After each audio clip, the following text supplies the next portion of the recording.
In this lecture, we're going to talk about a very important concept called scope. So I'm going to define a constant called message and set it to high. Now let's log this on the console. So obviously we get high on the console. But what would happen if I add this message in a code block? Let's save the changes and see what happens. We get this error, uncaught reference error. Message is not defined. This is all about scoping. So a scope of a variable or a constant determines where that variable or constant is accessible. And when we declare variables and constants with let or const, their scope is limited to the block in which they are defined. So message is accessible in this block, but it's not accessible outside of this block. Now you might be wondering, why do we need this code block here? Well, this code block can be part of a function. So here we can have a function called start. And now we have a constant in this function.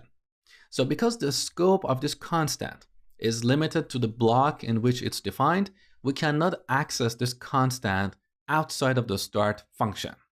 The same is true when we declare a variable or a constant in an if block. So let's add an if block here. Some condition, we don't care.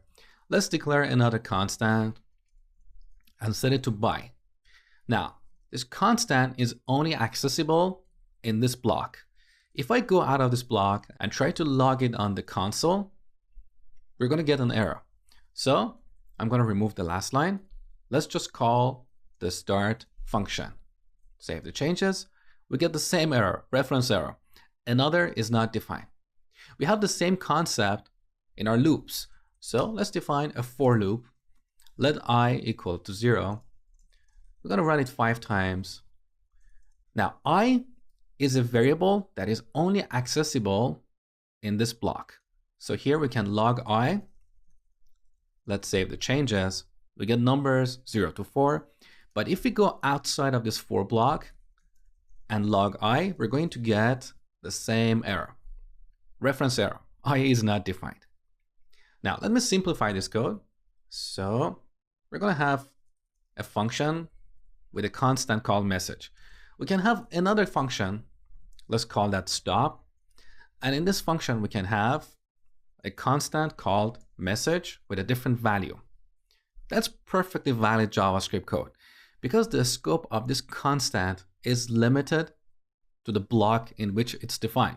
So we can have 2 variables or constants with the same name, but in different functions. That's perfectly valid. Now, what if we define a variable or a constant outside of a function? So here I'm going to define a constant, color, and set it to red. Now here we don't have any code blocks. So what do you think is the scope of this constant? This constant has global scope. Global means this constant is accessible everywhere, globally. So we can go to the start function and log color, save the changes. You can see we have access to this constant color, right? So this constant is accessible in all the functions we have in our program. Now, what if we have a constant with the exact same name in our function? So let's take a look. I'm going to define this color constant, but set it to blue. What do you think we're going to see when I save the changes? Let's take a look. We get blue. So local variables or local constants in a function take precedence over global variables or constants. Now, in general, you should avoid defining global variables or constants. That is considered bad practice. Let me give you a metaphor. Imagine this is a toothbrush and each function is a person. You don't want to have a toothbrush that is shared between multiple people. Each person should have their own toothbrush. So you should avoid defining global variables or constants because they're accessible everywhere globally, and each function can accidentally change their value, and this will lead to all kinds of bugs and issues in our programs.